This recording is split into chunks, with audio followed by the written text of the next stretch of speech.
The entirety of Stranger Things Season 4 is finally here. It's been 3 years. 3 very long years. This season is the biggest thing Netflix has ever done, crashing its website with the release. With each episode costing over $30 million each and being the most beloved series of the decade, it was sure to break all their records. And it did, and their streaming service. Not only was it the most expensive, but it was also the biggest and the longest, coming in at 9 episodes and 13 hours long, tying together 4 different storylines and more characters than ever. I loved so many things about this season, but there were also a few things that I think they could have done a little better, or differently I think. I also have some very big burning questions at the end of the video that I want to hear your opinion on, so make sure you watch until the end, which, by the way, did you know that only like 12% of you guys that watch the videos are actually subscribed? If you love Stranger Things, go down right now and punch that subscribe button. I've got a whole lot of Stranger Things videos coming out each week that you're not going to want to miss. It doesn't cost anything, it's totally free, and it really helps me out. I'm going to leave a plate of cookies down in the comments for everyone who subscribes, so go get them while they're hot. But I'm just gonna jump right into the video because we have so much to talk about. Now, I think the biggest question of the finale, for me at least, besides how are they going to kill off Vecna and who is going to die doing it, was how on earth are they going to tie all 4 of these physically distant storylines together? I loved that everyone was trying to make their way back to Hawkins in their own way. I loved Elle and the Byers meet up in the desert. That was one of the best ties together, honestly. Having them race up as Elle's using her powers in public for the first time, fighting against snipers in a helicopter, was just mental. By the way, the helicopter takedown was so awesome. So worth it. I loved it. The Russia storyline was still pretty separated, and I really wish we saw Yuri and Dmitri come back to the States. I wanted that closure. After the Byers and Elle met up, it was cool that they chilled at the pizza shop before dumping Elle in the freezer.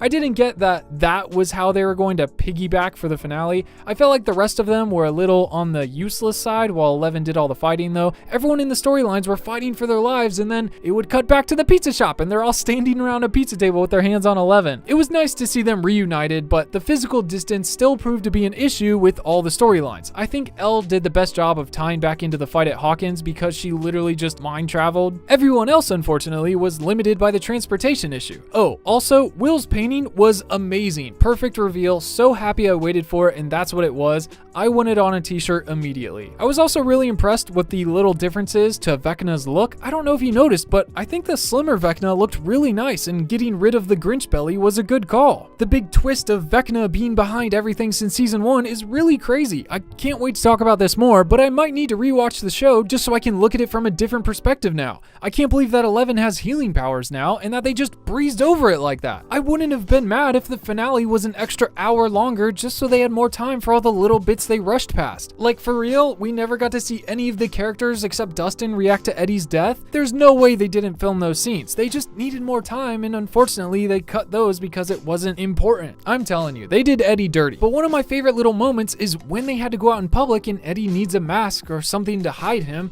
and then when he comes out, he was wearing Max's Mike Myers mask that she scared the boys with trick-or-treating in season 2. That was such a little wholesome moment that I didn't know I needed them to put in. Great job, guys. I was a little surprised that there was no mention of Chernobyl. Not that they ever teased it, it's just the show takes place the same month and year that it happened, and they were in Russia, and there was a huge public fallout in Hawkins. I mean, I was just surprised that they didn't try to blame Elle and Vecna's fight on it or something. By far, the strongest part of this season was Max's storyline. Sadie Sink did an incredible job throughout the entire season, and I was just really impressed that, along with the show, the actors matured a lot in their acting sense. Sadie and Caleb gave some of the best performances in the finale that we've seen in the entire show. They really did a great job, especially in Dear Billy, such an emotional episode. The finale itself was so crazy. When I saw that first bone break, I got the biggest hole in my chest. Just an awful feeling. I couldn't believe that they were actually doing it. I mean, Eddie I expected because, you know, fan favorite, Alexi, Bob, Billy,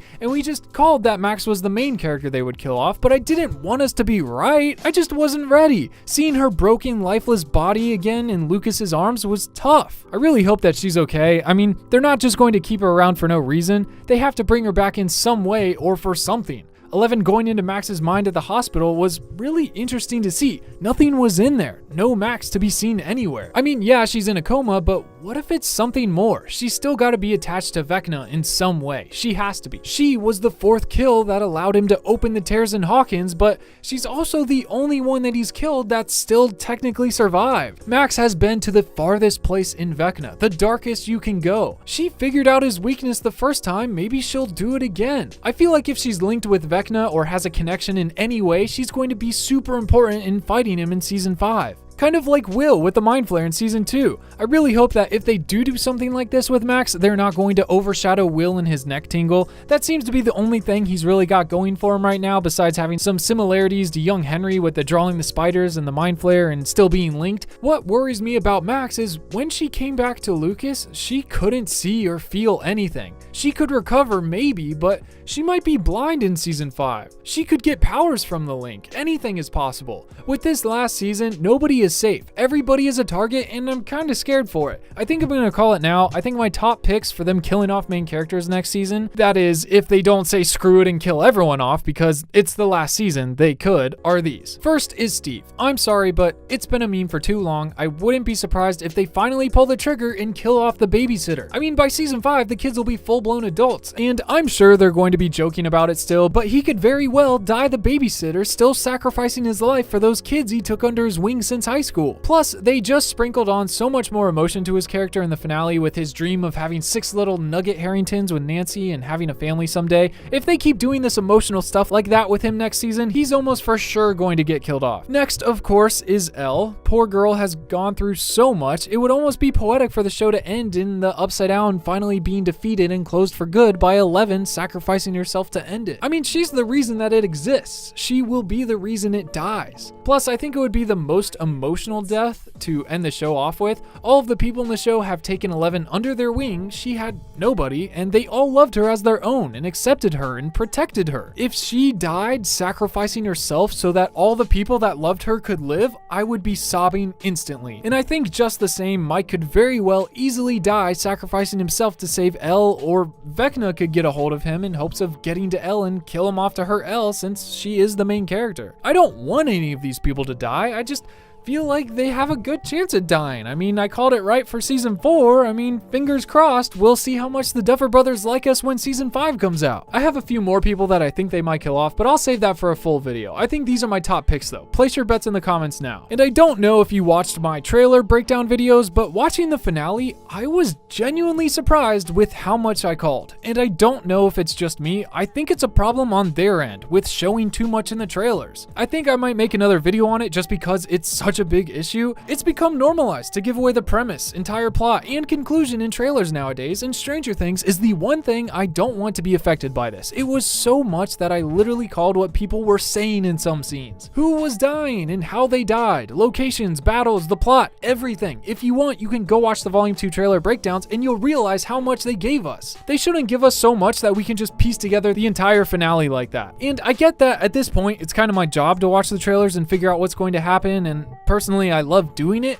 but I don't actually want to know what's going to happen, but it makes me not want to watch the trailers. I think Avatar 2 is a more recent one that has done a great job at showing a lot but not revealing a lot of plot, and I would love to see this happen for season 5 because as much as I love breaking down the trailers, which I really do, I don't actually want to know what's going to happen. I want to still be in the dark. And honestly, releasing in 2 parts was the smartest thing they've done in a while. They needed more time for special effects in the finale and they took it, and I'm so happy that they did. It gave us a full month to talk about Volume 1 and come together and theorize about Volume 2 as a community. Honestly, it was really nice. I hope they learn from this overwhelming success and drop the outdated binge release model for season 5. I'm telling you, it's the final season. Make it count. Personally, I would love to see them do a weekly release schedule for like 10 episodes. I would love that. And this is more of a cherry on the cake long shot than anything, but if they premiered each episode in theaters along with a marathon for the finale / end of the show, I think that would be so cool. Stranger Things is built on heart and emotional moments, and it would be so cool to live that out in the theaters with all the other fans. Being able to experience Stranger Things for the first time alongside everyone else who loves it would make it so much more emotional. And releasing on a weekly schedule would give us so much more time to talk about it and everything that's happening and give the show so much more hype. That's something we don't normally get to do at this show, and it's one of the best parts of watching a show is talking about it with your friends. And I know people would be dying, having to wait a whole week for these crazy cliffhangers they do, but overall, I think it would be a better experience. And while I do think it would add a lot of value to the show and most of the viewers, with it being the final and 5th season, it's not likely that they would change it up now. I mean, they did take a step in the right direction with season 4, so we'll see, but they are talking about spin-off shows after season 5, but let's go out with a bang. I would love to see them change it up, but I guess only time will tell. Now, honestly, just like with Volume 1, with the good came some bad. I want to talk about some of the more underwhelming bits of the finale, starting with probably the most important, the emotional moments. I want to start by saying Max's death and that struggle was really done well. Like I said, I had a pit in my stomach when the crap hit the fan, and when Dustin told Eddie's uncle that he died, they did really well with that too. Tears both times. I think Gaten nailed that scene, and it was the first one to easily bring tears out of my eyes. I think it was a mixture of Dustin and how wholesome of a kid he is, having his hero die in his arms trying to save him, mixed with the news of Eddie's death being told to the only person in the entire town that didn't hate him. From the very beginning, he stood by his side and believed in him, that he was innocent, and he stood his ground against the entire town, saying that he was doing these killings.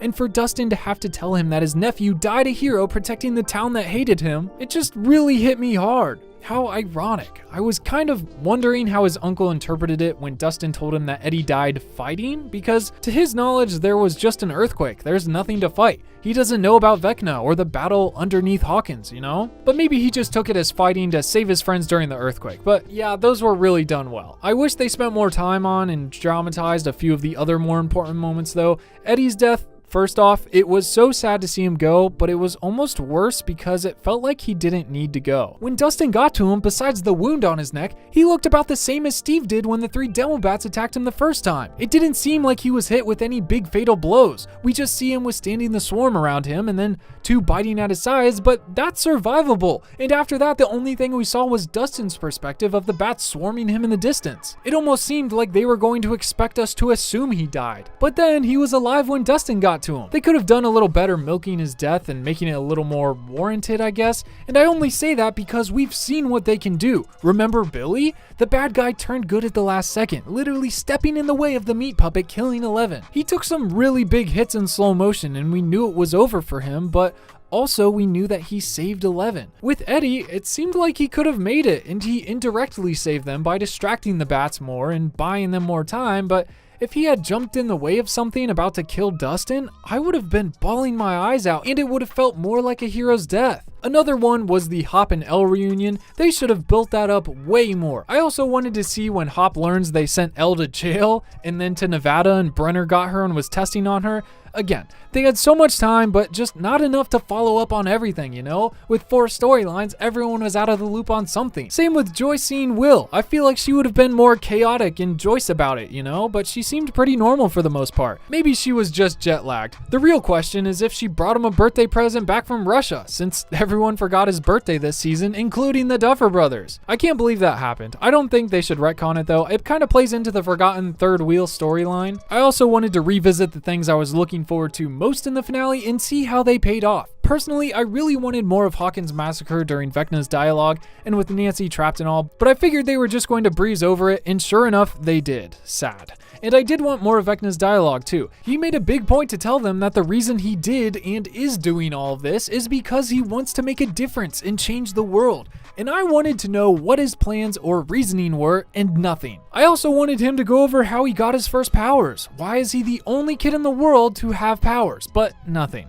Also, he made a big point to justify that he killed his family in the first place because they were bad people, and that they had done bad things and they weren't who they pretended to be, and that's why he killed them. But nothing. We learned in Volume 1 that his dad accidentally called in an airstrike on a civilian's house and some of his buddies, so he felt guilty about that, but what about his mom? The only bad things he said about her is that she made him go to bed at the same time each night. And what about his sister? There has to be a reason. Did she steal his favorite toy? Did she squash his spiders from the last house? I want to know more. But unfortunately, all of these were unanswered too. I was really impressed with the other 2 big things though. The Russian prison walkthrough with Hop and everyone finding the frozen Demogorgons Demogorgons and the Mind Flayer and coming back with a flamethrower was awesome. So freaking cool, such a great payoff. One of the best wrap-ups for a storyline, action-wise. I also would have loved some quick flashbacks to some failed attempts at capturing the first Demogorgons and then just eating the Russians one after another until they figured it out. And how did they capture the Mind Flayer? At this point, I feel like they're going to need the Russians' help to defeat Vecna in Season 5. And the final thing that they nailed was Eddie's concert in the Upside Down. Absolutely incredible. Visually, it looked so good. Perfect song too. I was just so hyped during this. Really cool to see it play out. I'm already looking forward to my rewatch of this. I really hope that we get some answers to some of the bigger questions. I want all the Vecna answers, but I also really wanted to see Yuri and Dimitri make it back to the States and finally complete their mission. I get that they were trying to bushwhack us with the Hopper L reunion out of nowhere, but they should have at the very least had a conclusive scene to the Russia storyline. It felt so unfinished. Even the California storyline got better closure than that. I also would love to see Vecna next season, right after they shot him out of the ceiling, burnt and defeated, crawling away back to his army in the Upside Down. That felt a little unfinished too. I can't wait until we touch base with Sam Owens again. He always seems to disappear at the end of the seasons and he never gets a proper follow-up, just always popping in and out. I'd love to see more of Hawkins' lab too, the numbers, the massacre, where Callie went, Henry's time there, even how Brenner survived. I'm telling you, they need to make an MK Ultra show. It'll answer so many questions. It would be really neat to see them do a series about everything that went down there. I made a video about all the spin-offs they should do after season 5, and I think that one might have the most storytelling potential. Overall, I really love this season, and for the time they had, I think they did a great job at telling the story. But it does leave a lot of questions for season 5, and unless they make it a lot longer, I'm not sure how they could follow everything up and top season 4. Tell me down in the comments who you think they're going to kill off in season 5 is. They're going to have a body count for sure. Main characters only. I'll be back soon with another video, so make sure you're subscribed. Go grab a cookie if you're a subscriber in the comments, and I will see you soon. Peace.